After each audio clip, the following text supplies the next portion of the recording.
amené à la remettre sur les rails, à la consolider et à la refaire prospérer pour le bonheur de tous.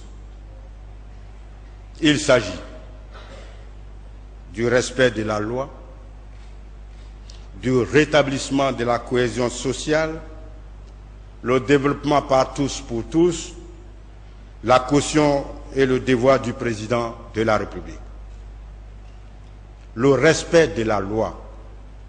Toute société humaine a besoin d'organisation et de règles de régulation pour son harmonie et son évolution. Aujourd'hui, plus que jamais, la Côte d'Ivoire doit recourir à la loi pour garantir ses institutions, pour sécuriser les personnes et les biens, pour promouvoir et sauvegarder les actes, les actions et les activités économiques, tant dans le secteur public que dans le secteur privé. Les actes et activités politiques, socioculturelles et scientifiques.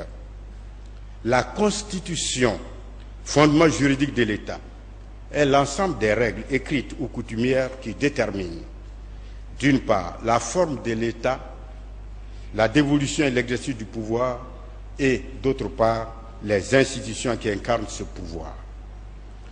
Comme le soulignait le président Obama lors de sa visite au Ghana, je cite, « Les États africains n'ont pas besoin d'hommes forts, mais d'institutions fortes pour leur développement. » Fin de citation. Le règne de la loi, notamment la Constitution, doit aider à la reconstruction de la Côte d'Ivoire. Il est donc indispensable que la Constitution ainsi que les institutions soient respectées et protégées pour inscrire la Côte d'Ivoire dans la modernité pour le développement durable. En d'autres termes, les producteurs de la loi, tous les citoyens, tous ceux qui vivent en Côte d'Ivoire, consommateurs de la loi, doivent être soumis à la loi. C'est l'état de droit. Au-delà des institutions, la loi doit aider à la sécurisation des personnes et des biens. Les personnes sont la sève nourricière et vivifiante de l'État. Il faut que l'État use de ses pouvoirs régaliens avec toutes les forces de défense et de sécurité pour garantir à la population la tranquillité, la sécurité et la salubrité. Assurément, Monsieur le Président de la République, sous votre houlette, l'État doit fonctionner, les institutions doivent fonctionner et être viables. Les activités doivent reprendre pour conduire à la normalisation de la vie. Mais celle-ci reste conditionnée par la sécurité et la tranquillité.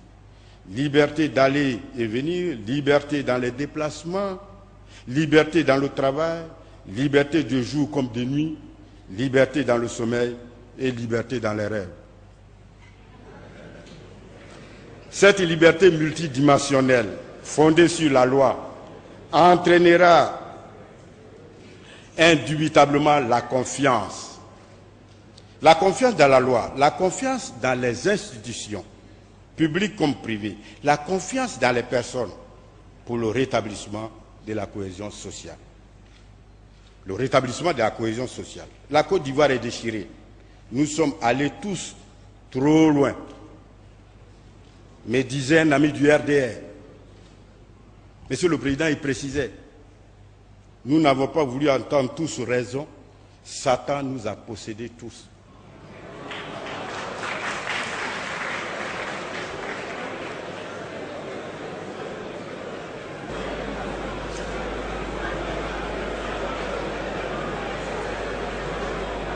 Je n'irai pas plus loin.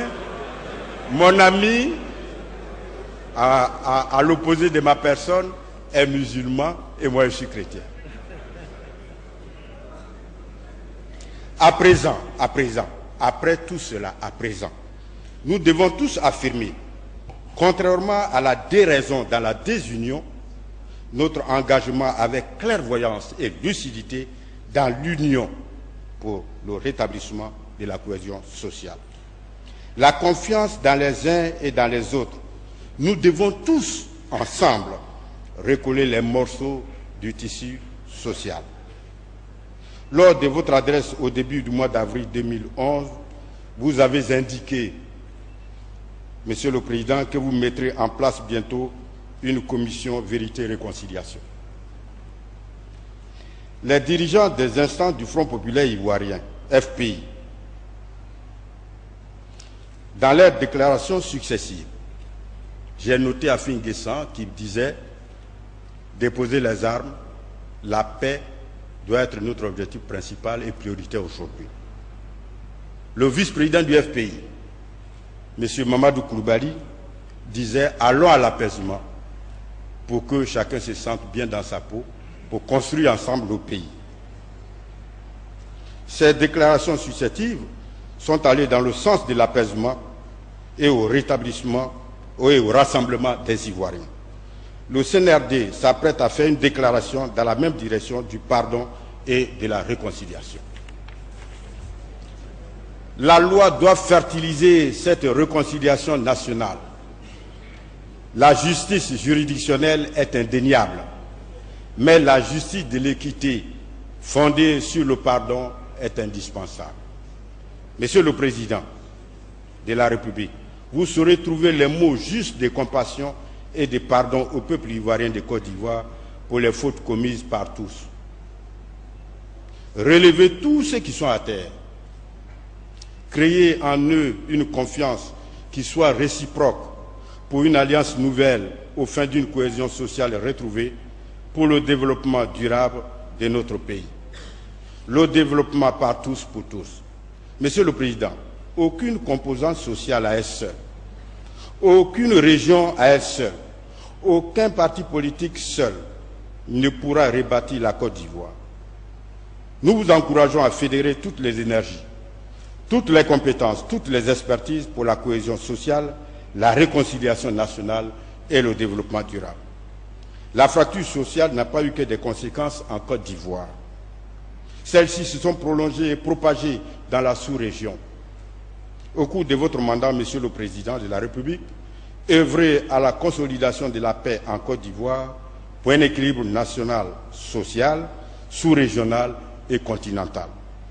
Le Dieu d'amour ne désire aucunement laisser qui que ce soit sans espoir dans sa triste condition d'impuissance. Il fournit une réponse qui apporte aide et espoir à un monde souffrant.